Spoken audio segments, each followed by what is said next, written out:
Good? Cool. Hey, first of all, major thanks to Mainshares for agreeing to host us. They absolutely did not have to do this, and we are terror.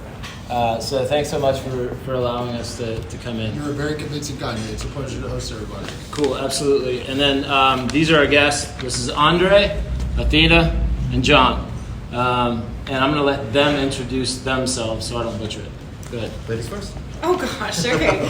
Hello, I'm Athena Simpson. I am an acquisition matchmaker. So my company AcquiMatch helps first-time buyers to source and close on businesses. So yeah, my name is Andre. My accent is German. I'm originally from Germany. No worries, I don't want to invade you. So I run an M&A buy-side agency here in Austin. So we do off-market deals for searchers. And my name is John McClearly, and I'm here at Mainshares, but Mainshares used to be a business broker. We tried that avenue for a few years, and we're switching into working with operators by businesses. So I was on the brokers, the sell side, and now I'm chasing down deals just like you guys, trying to get operators, and we're going to invest in these operators to own businesses. So everybody here is on the buy side, and that's going to be kind of the subject of the discussion is just basically buying businesses and kind of the market for that and what you guys see work and not work out in the marketplace. And you guys would know better than anyone else. I'm going to go ahead and kick this off. So this is Austin Acquire and Invest Club is the group that's behind it. Henry is right there. And where's Dan? Dan is also right there. So they help co-host this with me. Let's start out with the state of the market in kind of SMB, lower middle market. Why don't you take this? So currently, right now. So I can tell you what last year was. Okay, yeah, compare them. So I know a lot of private equities without any deal in 2024, to be honest. So, and I feel starting in January we have a boom. So because as I said, we do off-market deals, so we do proprietary outreach, and we get so many response. So that's better than the last year. So my feeling. So better this year. Yes. Cool. What about you? Yeah, I mean, there's so many things happening all at once, and I feel like with business buying, we're kind of at the precipice. So if you think about real estate, it used to be like you bought a home for yourself or you were a commercial real estate investor, and then Airbnb and prop tech started coming on and making real estate investment accessible to individuals. And that's kind of what we're seeing with business buying. So it used to be this thing that nobody really knew about, and now there's so many people talking about this opportunity on the internet, maybe not telling you the reality of it, but awareness about this opportunity is taking people by storm. And it's at the intersection of people feeling, especially after what happened with COVID, like disillusioned with working for someone else and having to ask permission to take their kids to school, and the fact that there's government money where you're able to purchase a business. At least, we deal with first-time buyers that are buying their own businesses. There's just a ton of interest in this space where there wasn't really before. But on the, seller side and the brokers that are out there, they were not prepared for the internet at all, right? So we have this big disconnect between the way businesses buying is done and the new folks coming to the market. And I describe it as kind of the Wild West. We're at the beginning of it, where there's not really a lot of efficiencies and systems to help people through this process. John. Wow, the state of the market. It takes me a little while to warm up. Hopefully as we get talking, I'll be a little bit smoother. The market's obviously, as you know, the competition's getting a lot stiffer. It's a lot harder to find the deals. There's a lot more competition. Private equity's coming in, micro private equity, Wall Street, everybody kind of wants to do it. As she said, if you're scrolling on Instagram and you're seeing ads for how to buy a business. So there's a lot of people doing it. There's a lot of opportunity out there. You just got to know where to look. You got to work a little bit harder. Go the extra mile. Yeah. My anecdotal experience is that Austin's a super competitive market for businesses. You got anything to say on that? Go ahead. Yeah, absolutely. So you have to look what is the core industry in Austin. That is not manufacturing. So there are rare manufacturing business here. So Austin is a service-oriented city, and but when you are a searcher or a buyer, so what would you like to buy? So services, commercial cleaning, HVAC. I know these stuff already, but there is a limited number of business here. Totally. So in this space, and that makes it hard here in Austin. Yeah, I agree, and we've talked about this at length, and I kind of laugh, like the searchers per capita versus the available businesses per capita in Austin. It's just wild. I haven't quite been able to put my finger on why there's more searchers in Austin than literally anywhere else in the country, but there is, and you're dealing in a very small market where there's not a lot of businesses, there's not manufacturing, there's not industry. So when you have so many people that are looking at the space, and for whatever reason, people don't want to leave Austin. So most of the Austin searchers are very geo-constrained and want to stay within the Austin area and not go much further than that. So you have a ton of competition, at least on the searcher side. Layer into that the normal players, right? Strategics, private equity, et cetera. And then you have a market that just doesn't have a lot of available businesses to buy compared to the demand on the buy side. So it's absolutely a seller's market here. It is the most competitive market, I think, as an individual, to the point that we will only take on one Austin client at a time because we don't want to put folks in, unreasonable competitive situation. It's a hot market. It's hard here. The city's growing, right? Your ideal business that you want has been around for 50 years. The owner's 65, he's been doing it for 40, 50 years himself. There's not a whole lot of businesses here like that, right? I've walked up and down the streets trying to knock on doors, and I kind of gave up here because everything's either a franchise or the real estate's worth more than the business itself. All right, and so the actual businesses that you want to buy are gone. I listed many of these home services, electrical, HVAC, plumbing here in Austin, and they'll trade, let's just say, at a 3.2 multiple, and then I'll list the same business up in middle of upstate New York, and it'll sit on the market at a 2.5 multiple. So, don't be afraid to get outside of Austin. Yeah, and location-independent businesses, I think, are another potential option. If you're really stuck on staying in Austin, then buy one that you can operate from Austin. Or go weird, go freaky. And I'd like to tell this because we went up and down 35, because I look at all these buildings, I drove up to Belton, and if you ever drive up to Dallas and you say, oh my gosh, look at all these businesses and these buildings. And I saw this old building and it said Kim Paper. And I go in there and there's this 35-year-old dude selling toilet paper to all the commercial buildings. And he's doing $10 million in revenue. So this dude's 35 selling toilet paper, probably making $1 million, man. They're there. Find a need, right? If commercial buildings are growing, find something that services them and grows. Absolutely. All right, so this is a hot one. Proprietary or brokered? Both.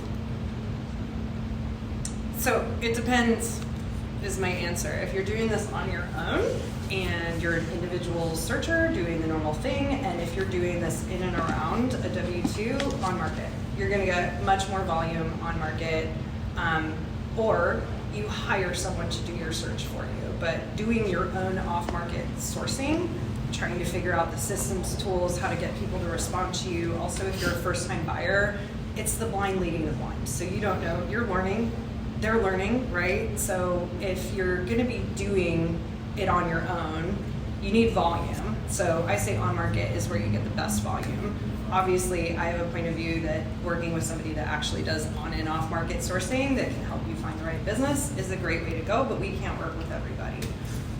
But I don't love seeing people quit their jobs and try to set up their own proprietary sourcing and that sort of thing. Like, go to somebody that does off market if you're going to do that. Off-market deals take considerably longer. You're going to get much less volume of conversations, and you get reverse tire kickers off-market. So owners are not sitting there oblivious to the fact that they can sell their business. Like, they're getting hit up every single day, every single week with people trying to buy their business. So a lot of times they'll reverse tire kick and they're like, well, what's my business worth? And, you know, so you end up wasting a lot of time there. So if you're time constrained on market, just get better at looking at like a much higher volume of market.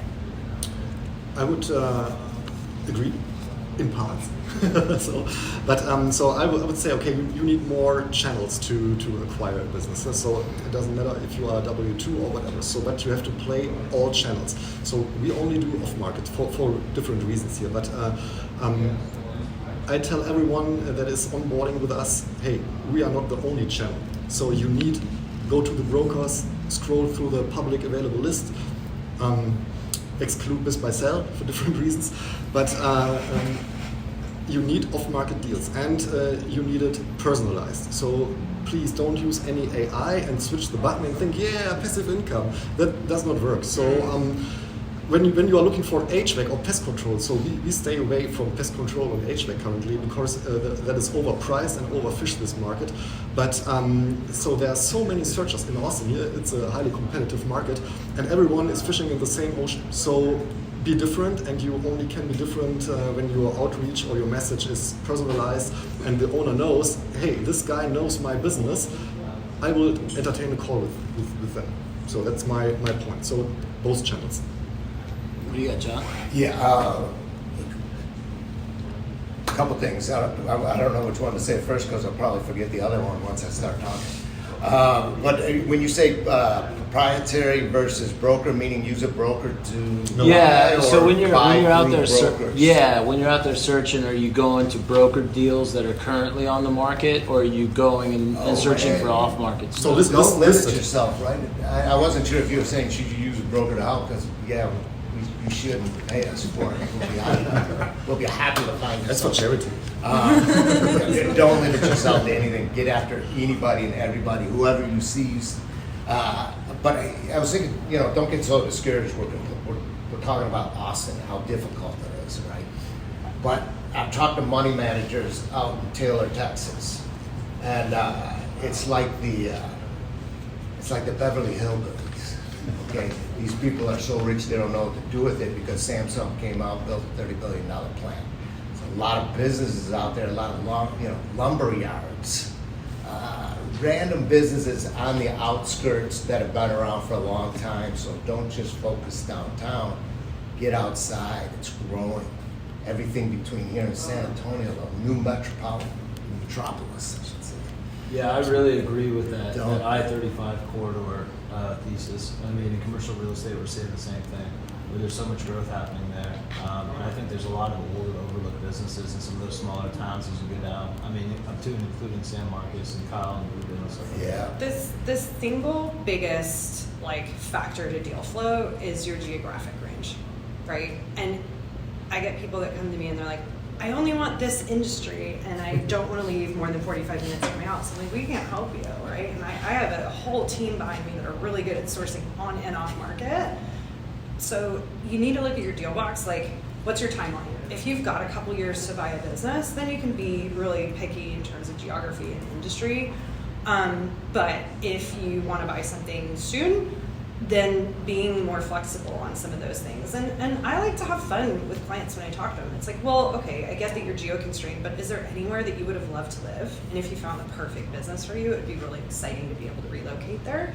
That's the opportunity with buying a business is you get to rewrite your life and you get to paint a picture of what that might look like. So maybe you're geo-constrained here, but kids are resilient. You put them in a new school in a place where they get to go to the beach or they get to play in the mountains. Maybe they'll love that. So why are we geo-constrained is my question.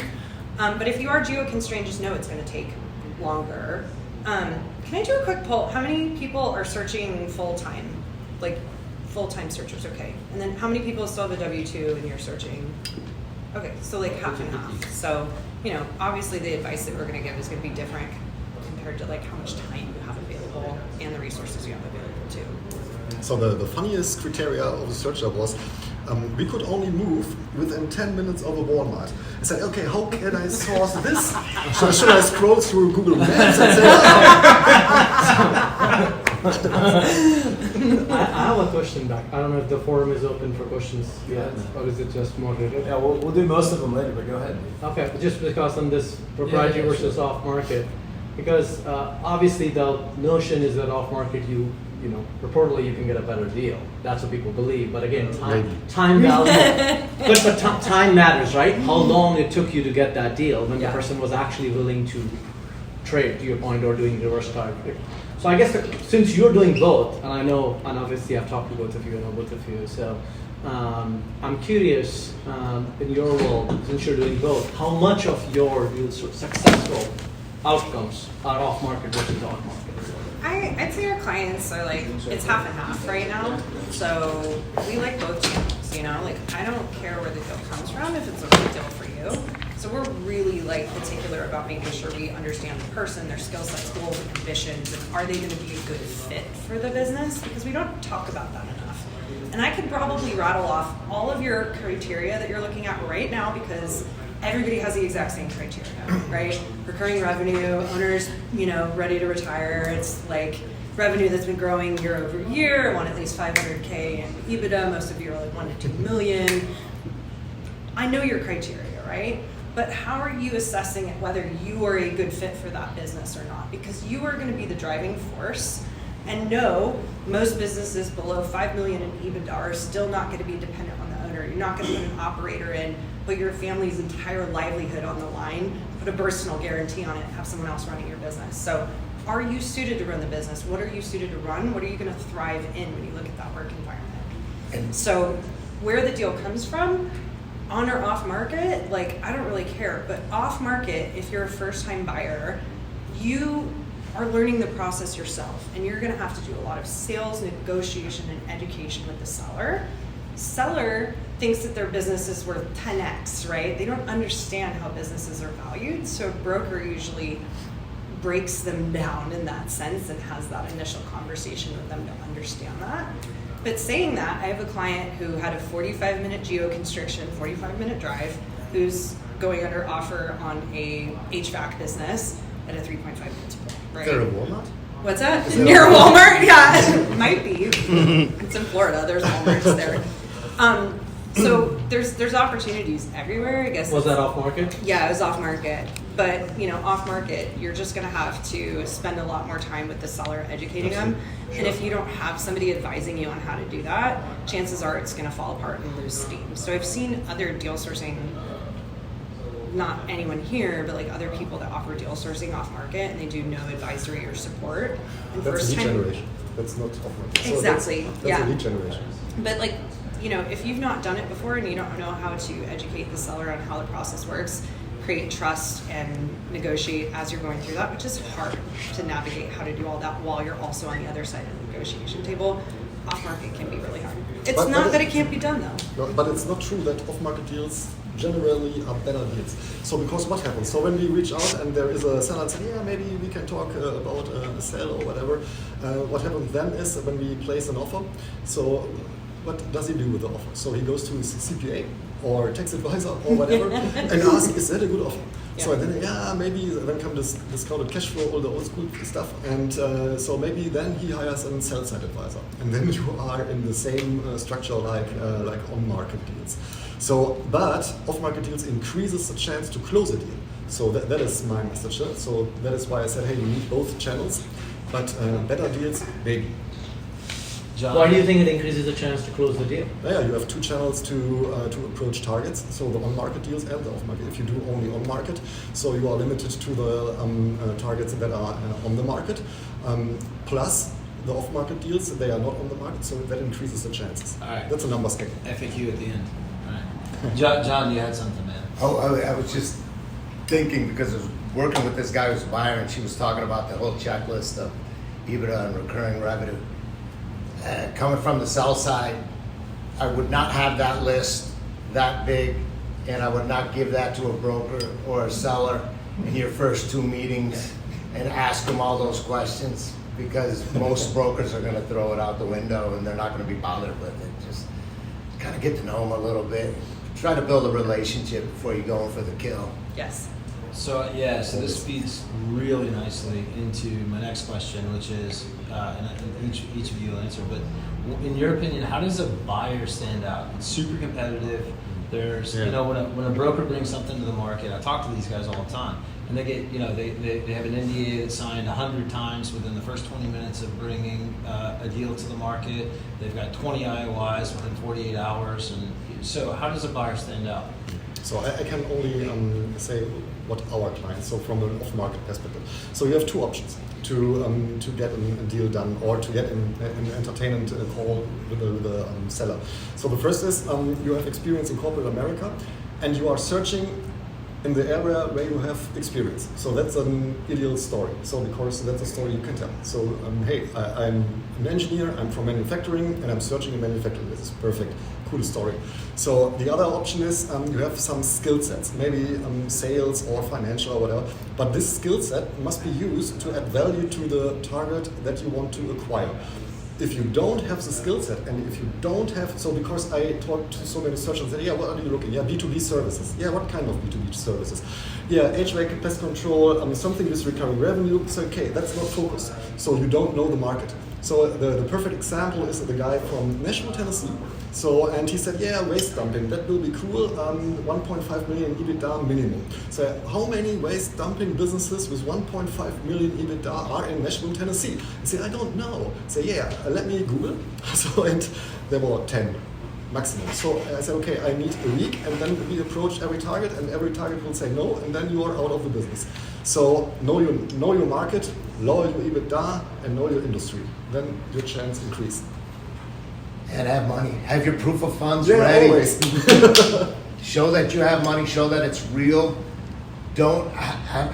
You can have this, and it always helps. But anybody can get a lender that says they'll write you a piece of paper and say this guy's qualified for a loan up to $20 million. They've never even looked at your financials. Really be able to show your proof of funds, and experience is everything. So your resume and proof of funds, have that ready always. Athena? Yeah, so I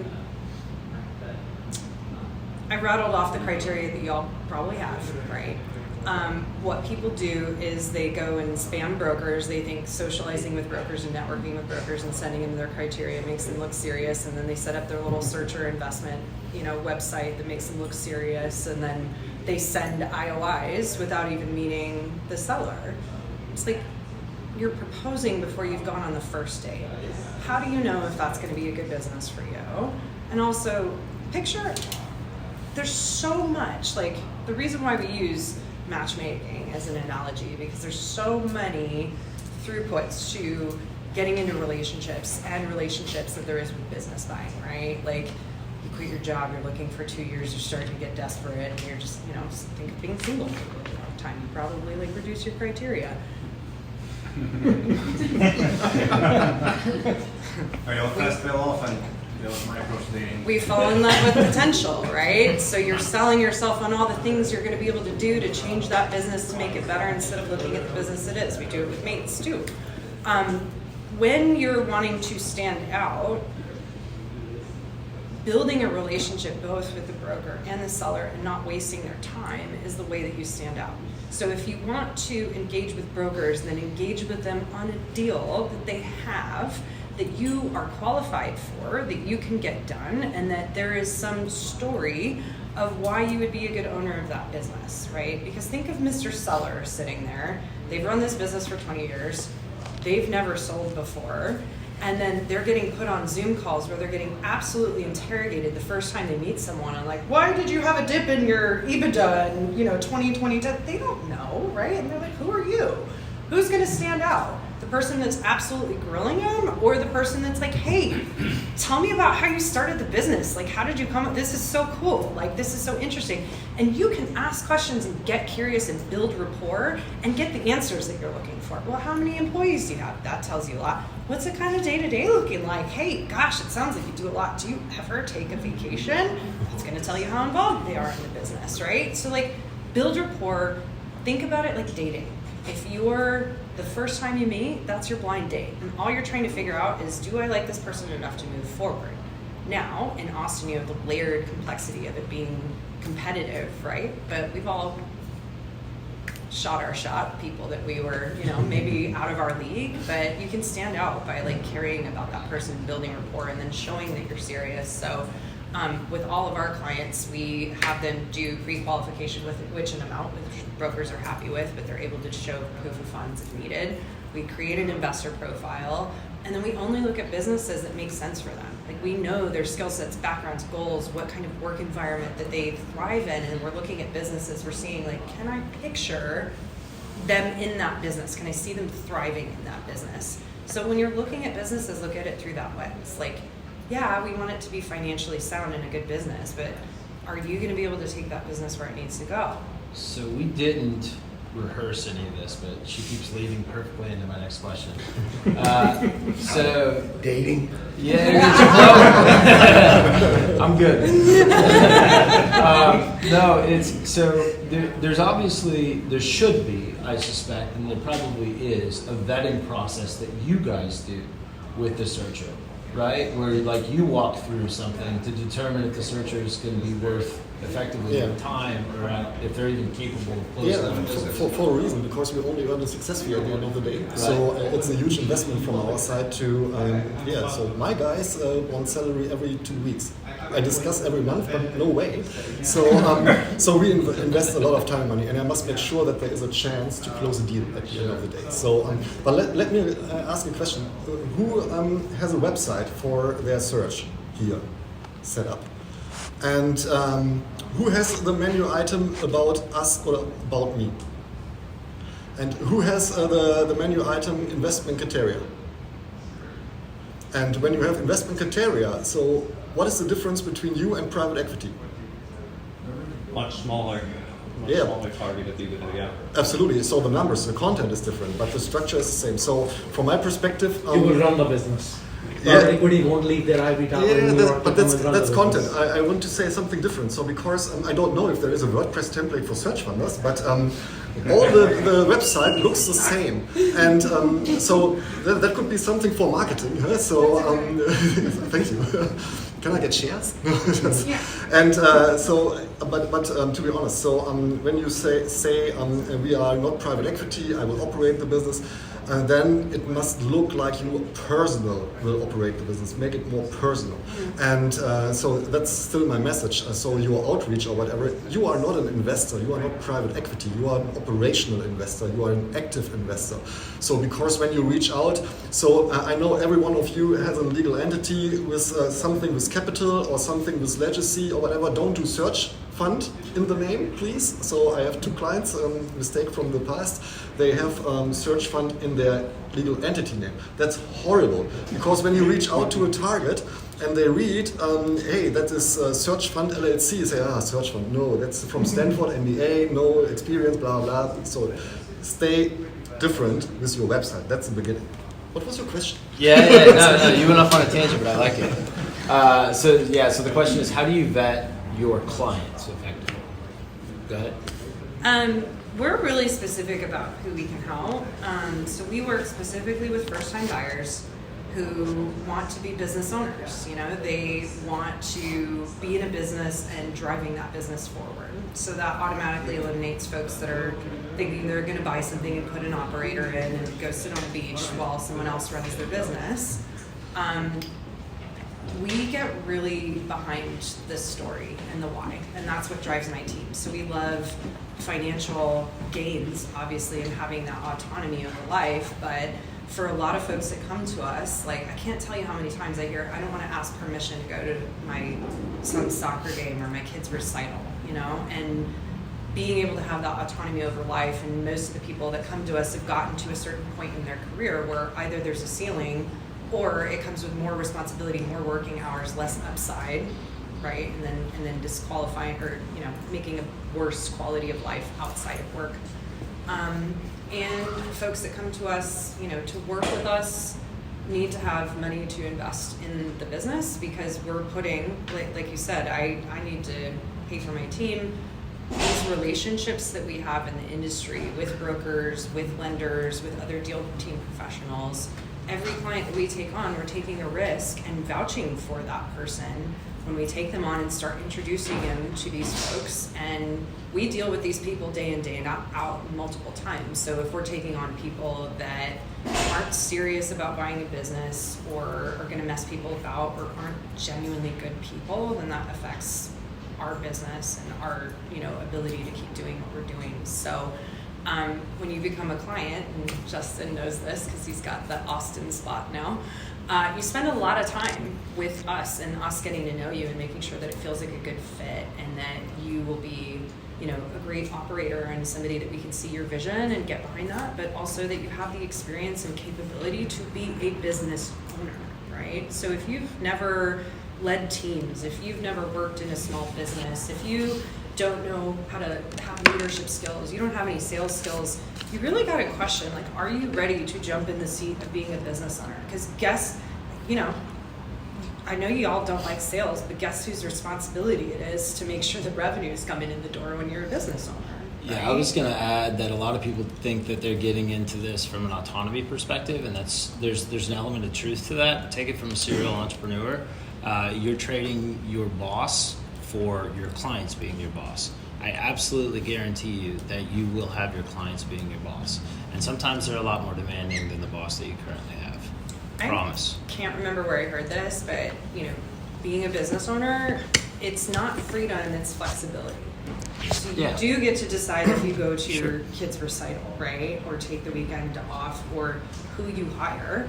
And that for a lot of people is really motivating. I'm very motivated by that, like having autonomy and control over I'm unemployable. Like I can't have someone tell me what to do. So it's very, when I found ETA, I was like, oh my God, this is amazing. But there is a lot of responsibility that comes with that, and making sure you're in a place that you can actually take on that kind of responsibility and thrive in it. Because when you're managing people and having to deal with all of the other aspects of running a business, if you've never had exposure to a small business or leading teams or doing sales, even sales will help you overcome a lot, then I would be upskilling the business skills that you need too. So we're looking at people like, are you financially qualified? Are you serious? And will you be a good business owner? What about you, John? I kind of want to flip the script a little bit and go from the sell side, because I spend more time on the sell side, and say, what am I going to look for in you coming in? I got a good listing. I'm in here in Austin. It's competitive. It's fairly priced. A lot of offers are coming in. How are you going to differentiate yourself?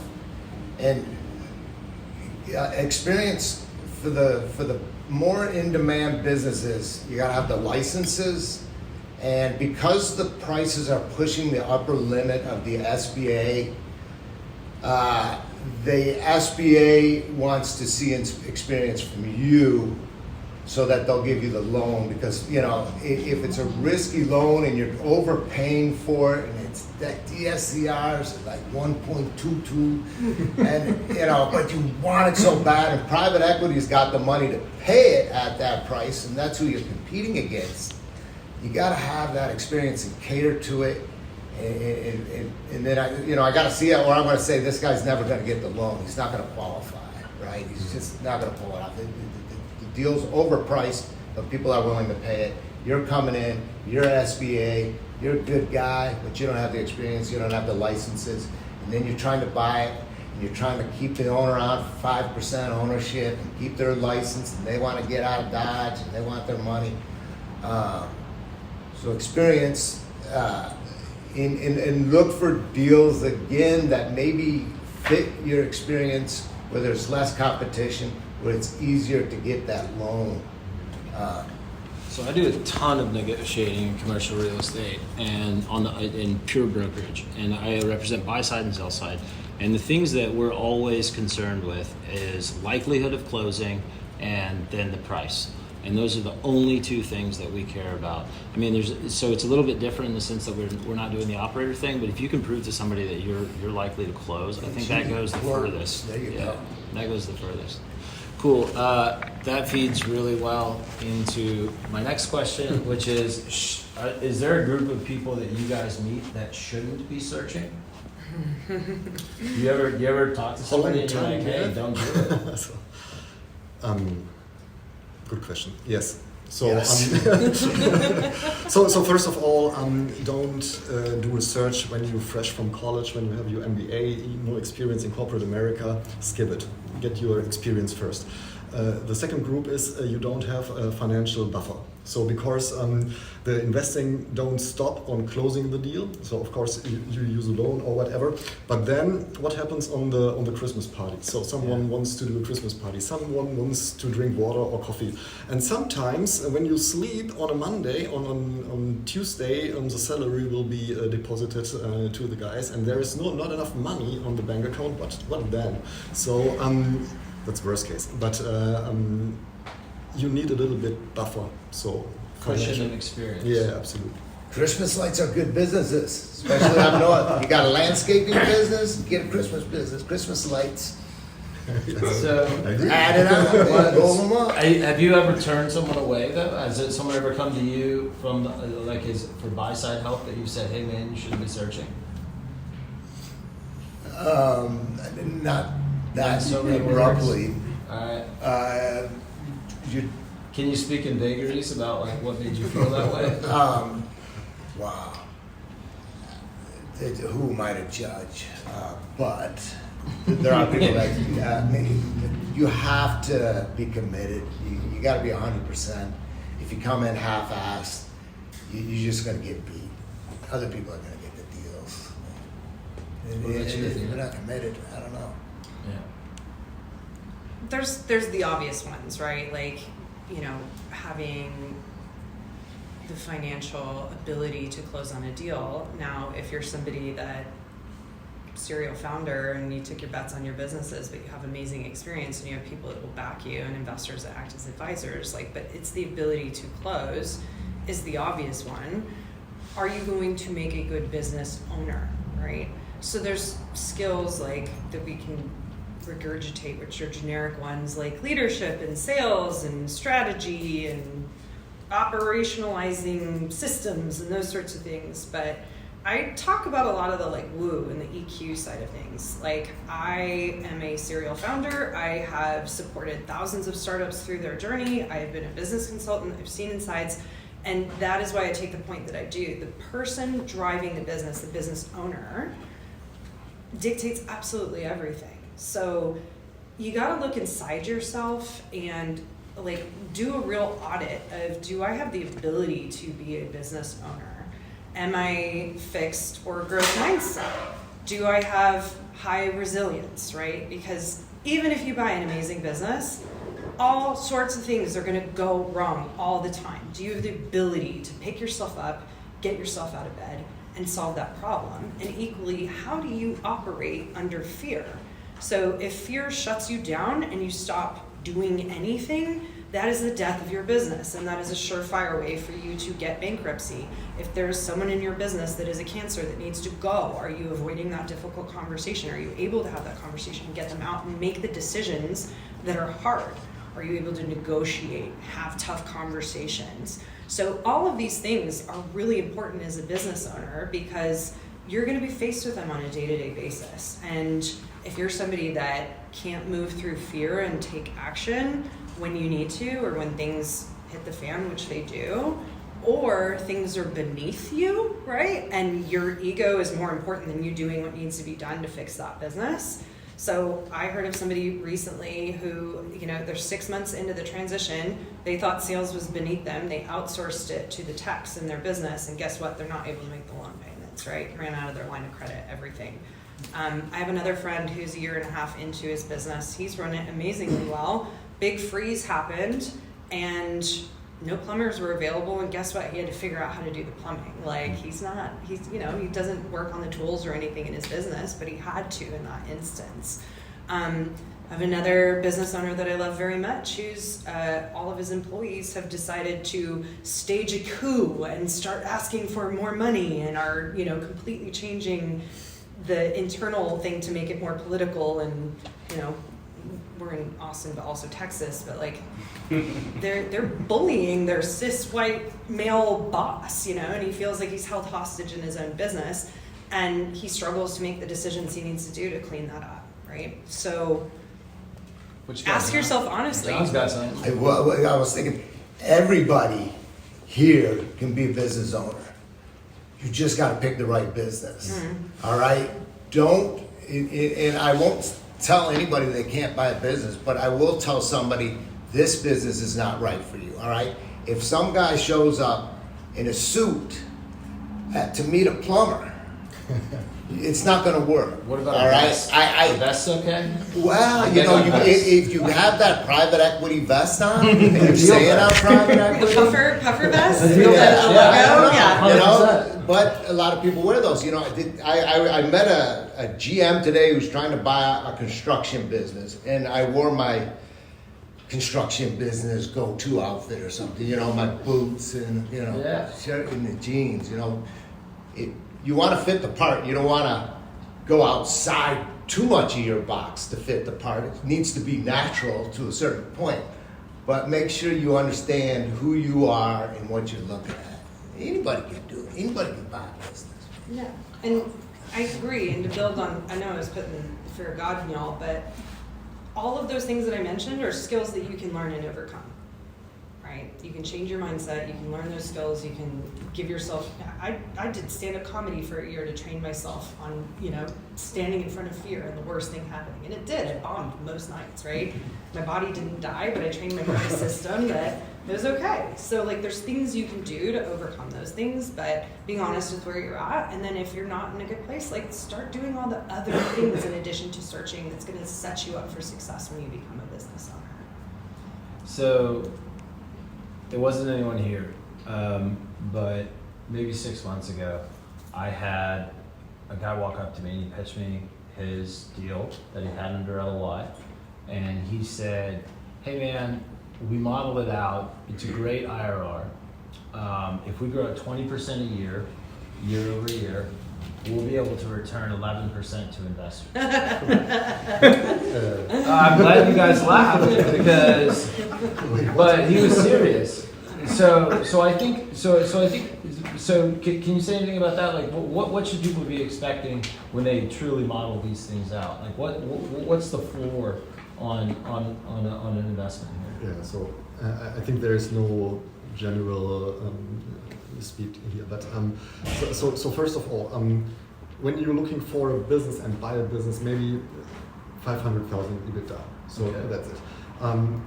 It's not true that you can get these 500,000 and say, "Hey, that's my salary," because you still need the old owner, and it's not true that he can stay 6 months and then he hands over the key and say goodbye. So my experience is minimum a year on board. So that means you need the salary of the owner and your salary on top, and that must be enough. So, and ignore the earnings at the end of the day. So first of all, it is all about operating and getting into the business. So so you can't say from the outside, "Hey, I grow this business. This is my Excel sheet with my financials or whatever." In the small business world, things running different.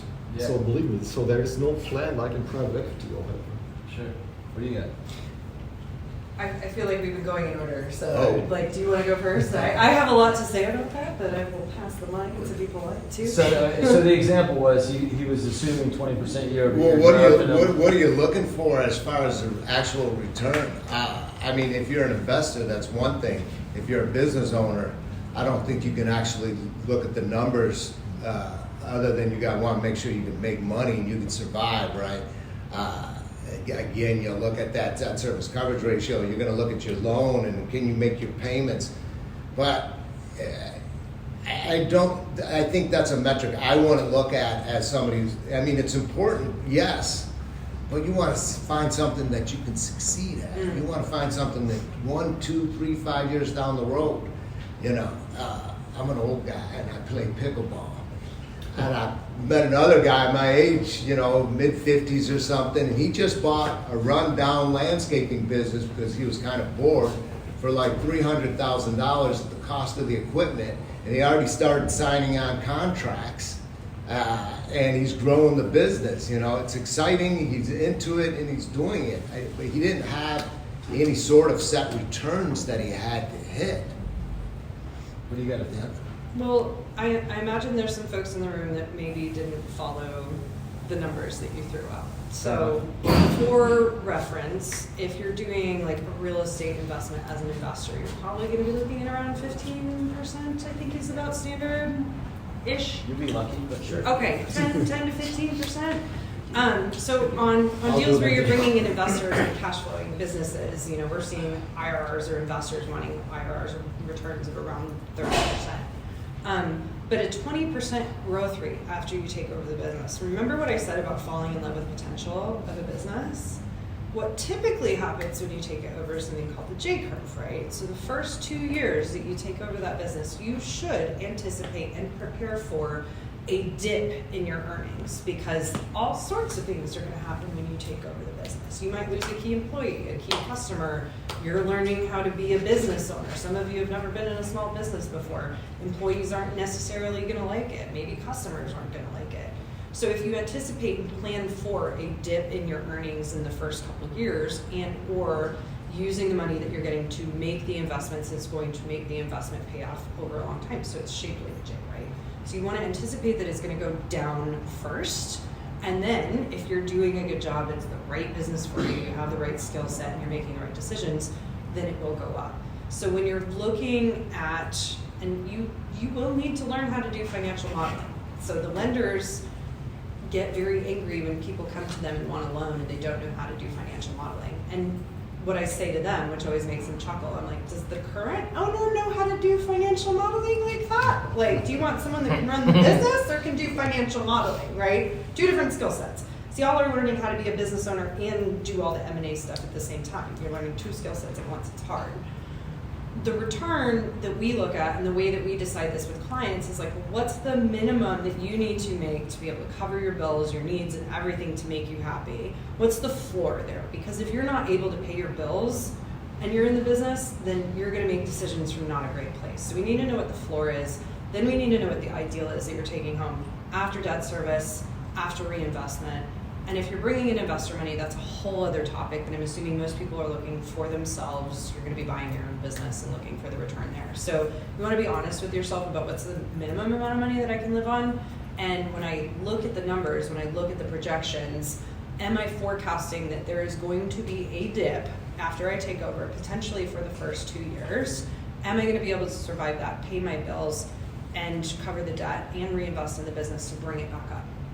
So Henry's an investor in this very specific space, and correct me if I'm wrong here, but we're generally looking for a 30% base case IRR, assuming reasonable growth. Yeah, I can talk on this topic a little bit on the investor side. So I think when I get a model, the first thing I'm looking at is what's the IRR. But normally it's going to be over 30 because everyone knows that's roughly the market terms that investors are looking for. If it's below 30, it's like immediately discount. Then the next thing I'm looking at is like, is this realistic? And so, is the revenue growing at some crazy rates? Are there assumptions that the interest rate's going to drop off? And for me, I lose credibility in the searcher if they've kind of created this really, really optimistic scenario in the LBO mode. I can go and change it, or maybe it says 47%, and I'm like, okay, I'm going to fix your model for you, put it to 5% growth, much more sensible debt assumptions, and it's 30%. But I've already lost the credibility of the searcher at that point because it's just an unrealistic model. And how can I trust subsequent information that's going to come from the searcher for the deal? 100%. And then I think Athena made a really good point on the J-curve. So I had a deal that I was looking at recently, 32% IRR, great, first check done. But they hadn't done that J-curve analysis. And so if I just was to adjust the growth rate of the revenue down to -1%, right? Not even a whiff of J-curves, and they can't make debt payments. So this was a way over leveraged deal. And so the J-curve is a great one, but you've got a bunch of assumptions that can go into your model, because you need to make some assumptions, right? You don't know if you make a variable rate loan, what your interest rate is going to be in year 6, right? We could run into more inflation and have a higher interest rate. So play around with your inputs and make sure that you're going to survive, because you're personally guaranteeing, $1, $2, $3 million worth of debt. So check it out with different scenarios and just make sure that you can, I don't think it has to be like 30% IRR under the worst set of scenarios, but you don't want to be running into your personal guarantee if we have some inflation, your interest rate costs by 2%. Cool. So we're gonna open it up for. I want to say one more thing. Yeah, well, thanks, man. There's been talk of a lot of big numbers, 500 grand, even signing a loan for 1, 2, 3 million. There's no shame in buying a business that makes 150 grand a year if it has good potential and that's all you can afford. There's all kinds of great deals and the smaller deals that are really complex and hard to do, but hey, that's a good way to get started, man. You don't have to talk about the big stuff. I think there's a really good point there, and I've heard many people hammer on this, which is like if you're struggling in a particular geography or a particular EBITDA range or a particular industry or vertical, by going smaller, it kind of opens you up to that industry. And you can go talk to your suppliers and go talk to your competitors, and now you're in the industry and you have a lot more credibility because you've actually executed the deal. So I think there's something to going smaller. I completely agree. Absolutely. So sorry. More risk with a smaller business like that. I mean, if the business has been around for, say, 10 years, they're only bringing in $100,000. Is that something you really want to invest in? Yeah, that's a good question. I mean, you want to figure out why they're only bringing in $100,000 or where they're hiding it on their tax return. It's there somewhere. So like a landscaping business with lots of cash, they may report 150. Yeah, cash is harder to do, but especially if you go up into like the Northeast, the old school Italian guys, man, they're doing a lot of cash and they're still stuffing it under their mattress and they're showing nothing on their tax returns.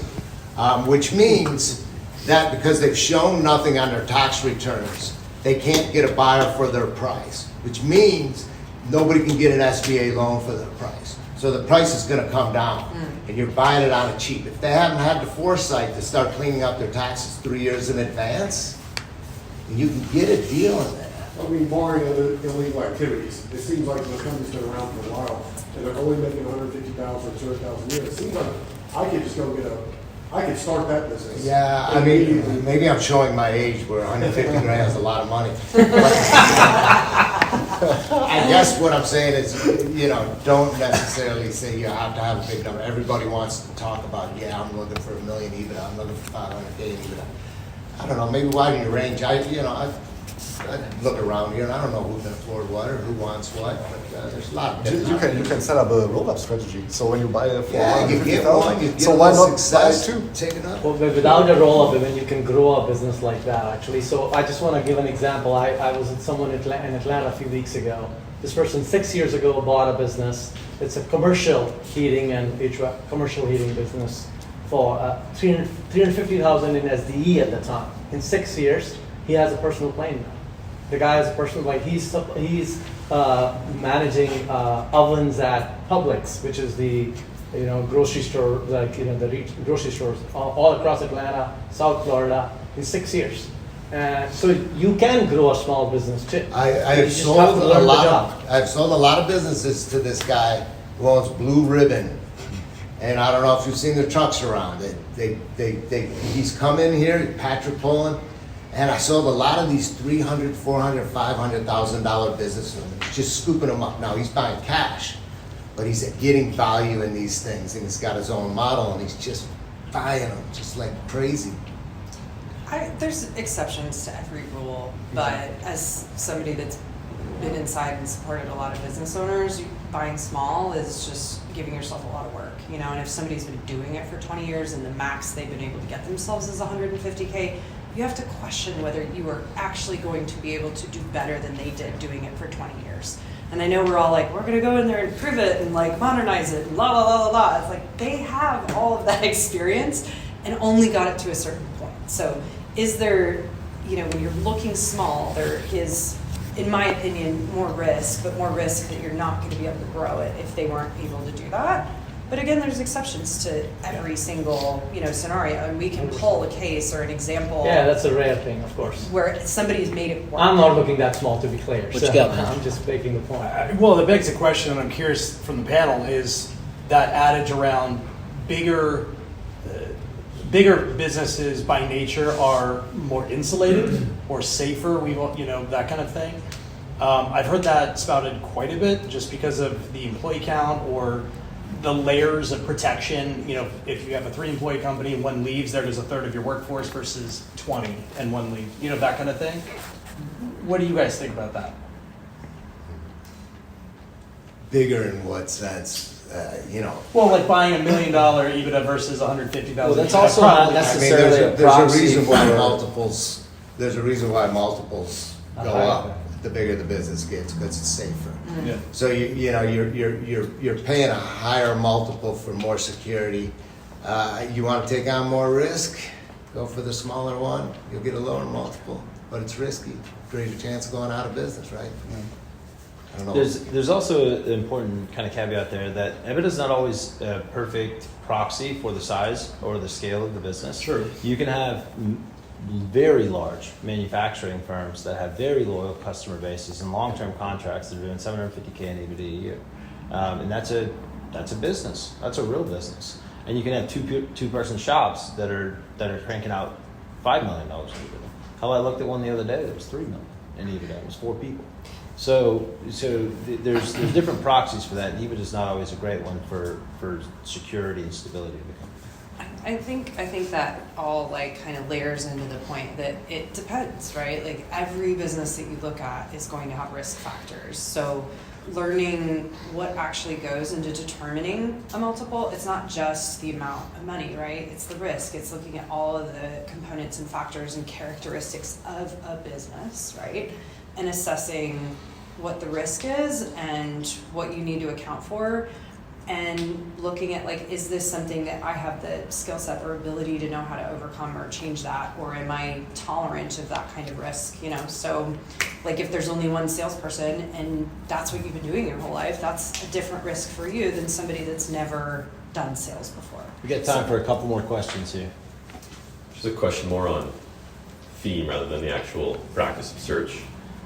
With Trump coming in, tariffs left and right, and going in and out, how is that impacting businesses that rely on import and export? My Canadian clients are in fear. Yeah, I mean, I'm Canadian, so I can relate. But yeah, how is that impacting? I don't know if you're working with sellers or working with searchers that are looking at these businesses. How is the mindset shifting, particularly right now while this is all ongoing? Are businesses coming off the market as a result? Are more going on as a result? What are you going to see? Well, I was going to kind of make a joke, but a lot of business owners, small business owners are Republicans, and some of them are real Trumpers. You talk to them, and they say, everything's going to be great. Talk to a different side of the fence, oh my God, what's going to happen? And truth be told, things just continue on. We don't know what's going to happen from one day to the next, so at least that's my feeling. Who knows? It does seem like you would pay more attention to stuff that has a lot of importing of raw materials. So I would look at manufacturing, and people who do a lot of distribution from overseas would have a slightly higher risk premium, maybe. I think on the tariff side of things, it's too soon to tell, but fun story for you all.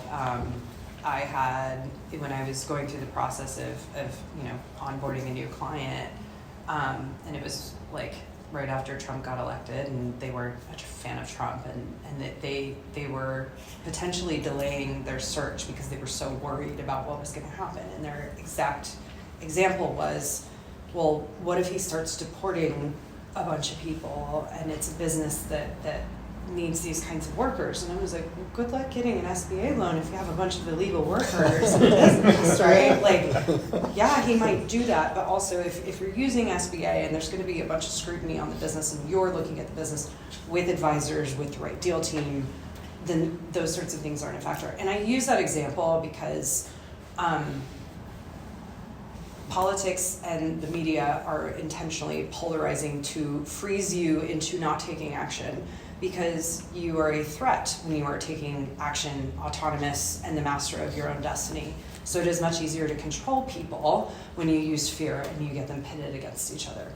What I'll say from the market is last year we did see a slowdown in people listing while they were waiting to find out what happened with the election, and then election happened, and then it was Christmas. we're seeing a huge pickup already. You know, like you said, a lot of business owners are happy with the new administration. Gotta move on. And regardless, like, people need to retire, they have life events, they need to sell their business. So as long as you're kind of paying attention to the risk factors, which if it's a business that's importing and there's going to be tariffs, you need to be paying attention to that. But for the most part, a lot of that stuff is intentionally to scare you from doing things that's going to make you less controllable. All right, guys, we got time for one more question here. Shit. All right, you. So you guys mentioned roll-up strategy. The question is, what's a good way to position yourself for, because lenders are sometimes they like that kind of concept, don't like that concept. Of course, the seller, right? The seller itself, like you're their platform, like that's it. But you know, if your strategy is to do a roll-up, right, buy smaller and just kind of aggregate a couple businesses, what's the right way to do it? The question is, how do you structure the deal, the first deal, your platform deal? So, and that could be that you offer rollover equity. So, but when you offer rollover equity, so when I'm the seller, I would ask, okay, when can I get my money back? So, what is I want the chips on the table in the second deal or the third deal. So, first of all, you need an exit strategy. So, why should I roll over equity? And so many of you on the website, I know there is the slogan, we will buy only one business to keep your legacy. So that is why by the way. So because that limited you to offer this structure. So no one will roll over your equity to you when you only grow organically. So that is my point of rollover strategy. So I know no lender that does not accept a rollover strategy. When I've heard people talk about it, it's been through the lens of, okay, how many roll-ups have you done? Yeah. And if the answer is 0, then they're going to be like, cool, it's a good story. And we hope you do it, but we're also going to evaluate this particular deal on the basis of this particular deal. All right, go on, man. Can I add to that? If you've not been involved in roll-ups before, just throw that strategy out. It's naive, you know, and especially if you've never run a small business before, it's even more naive. So pick a good one for your first one. Learn how to run a business. And then if it makes business sense, then you can look to do add-ons and roll-ups. But there are people that come from PE that have that experience, that have done it, they know what the transitions look like, etc. They know how to play that. If you don't, and you're doing this for the first time, focus on doing one really well, because one is enough, and you don't want to own a bunch of things that you do mediocrely. Like, I know the internet and this whole industry is like, holdcos are the coolest thing ever, but I remember somebody did a holdco survey a while ago, and like most of the people that had their holdco were like a single entity holdco. So it's hard to run multiple businesses. Not saying you don't have the skill set and exposure to do that. So I'd say if that's a play you're looking to make, ideally you have some exposure or experience to be able to do it. But focus on, why do a roll-up if you can find a really great business that satisfies all the things that makes you want to do this ETA play in the first place. What you got, Henry? Okay, quick PSA. So you guys made some great points about all the websites look the same. You need to go medium. It's completely true. But I think about half of the people here don't have a website. And just PSA, please set up a website, even if it looks exactly the same as all the others. Template. I've seen people trying to raise $1-2 million of capital on a Gmail account. And it's not the best first impression, even if your first step is the same as everybody else's. The fact that you aren't willing to make it is just another area to fish you out for the sellers or investors. And if anybody needs help to set up a domain or an email that doesn't look like Gmail, I'm more than happy to help. It's really cheap and easy. But yeah, please don't.